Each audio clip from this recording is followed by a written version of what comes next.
রাতে বাচ্চারা কান্না করলে এই একটি আয়াত 7 বার পরে আপনি যদি বাচ্চার মাথায় ফু দেন তাহলে আপনার বাচ্চার কান্না সাথে সাথে অফ হয়ে যাবে। প্রিয় ভাইরা আমার, প্রিয় বোনেরা আমার, বিশেষ করে আমার প্রিয় মায়েরা যারা আছেন, দেখা যায় সন্তান দুনিয়াতে আসছে, হয়তো বা তার কিছুদিন, 1 বছর বয়স বা 7 মাস 8 মাস এরকম বয়স, সন্তানটা দুনিয়াতে আসছে, রাতের বেলা প্রচুর কান্না করে। কিন্তু এই অবস্থায় আপনি কি করবেন? দেখা যায় 12টা 1টা বেজে গেছে, সন্তানকে নিয়ে আপনি কোথায় যাবেন? কোনো ডক্টর নাই, দোকানপাট সব বন্ধ হয়ে গিয়েছে, যাওয়ার কোনো পরিবেশ বা পরিস্থিতি কোনোটাই নাই। ওই অবস্থায় আপনি কি করবেন? কিন্তু সন্তান খুব কান্না করতেছে, কান্না করতে করতে একদম বাড়ি পড়া তুলে ফেলতেছে।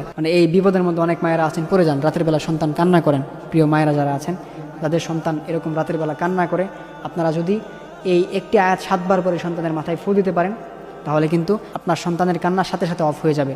এই কান্নার রিজন হচ্ছে দুটো। একটা হচ্ছে যে যখন একটা সন্তান দুনিয়াতে আসে তখন কি করে, বাবা বা মা সন্তানের একটা পিক তুলে ফেসবুকে পোস্ট করে বন্ধুদেরকে দেখায় যে দেখো আমার সন্তানটা কত সুন্দর। এই যে একটা বিষয়, সন্তানকে ফেসবুকে পোস্ট করার কারণে তার উপর বদনজর লেগে যায়। অথবা সন্তানটা দুনিয়াতে আসছে, অনেক মানুষ দেখার জন্য আসে, এসে বলে কি যে ও সন্তানটা তো খুব সুন্দর, ওয়াও নাইস, খুব সুন্দর সন্তান।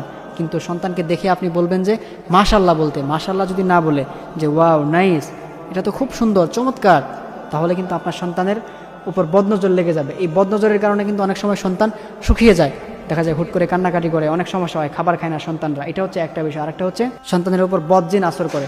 এই একটা বিষয়ের কারণে, এই যে যখন বদজিন আসর করে তখন সন্তান কান্না করে, এই বিষয়গুলোর কারণে সন্তান বিশেষ করে রাতের বেলা অনেক সময় কান্না করে বা সন্তান শুকিয়ে যায়, খাওয়া দাওয়া অফ করে দেয়। এই সমস্যাগুলো হয়ে থাকে।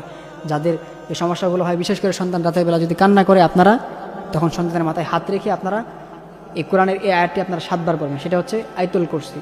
এটা আমরা সবাই জানি, আল্লাহু লা ইলাহা ইল্লা হুয়াল হাইয়ুল কাইয়্যুম লা তাখুযুহু সিনাতু ওয়ালা নাওম লাহু মা ফিস সামাওয়াতি ওয়া মা ফিল আরদ মান যাল্লাযী ইয়াশফাউ ইনদাহু ইল্লা বিইজনি ইয়ালামু মা বাইনা আইদিহিম ওয়া মা খালফাহুম ওয়া লা ইউহীতুনা বিশাইইন মিন ইলমিহি ইল্লা বিমা শাআ ওয়াসি'a কুরসিয়্যুহু সামাওয়াতি ওয়াল আরদ ওয়া লা ইয়াউদুহু হিফযুহুমা ওয়া হুয়াল আলিয়্যুল আযীম। আপনারা এই আয়াতুল কুরসিটা পড়ে সন্তানের মাথায় ফু দিবেন, 7 বার পড়বেন। 7 বার পরে সন্তানের মাথায় ফু দিয়ে দিবেন, দেখবেন সন্তানের কান্না সাথে সাথে অফ হয়ে যাবে। এই জন্য যাদের সন্তান কান্না করে আপনারা অবশ্যই এই আমলটা করবেন। আয়াতুল কুরসি পড়ে আপনারা 7 বার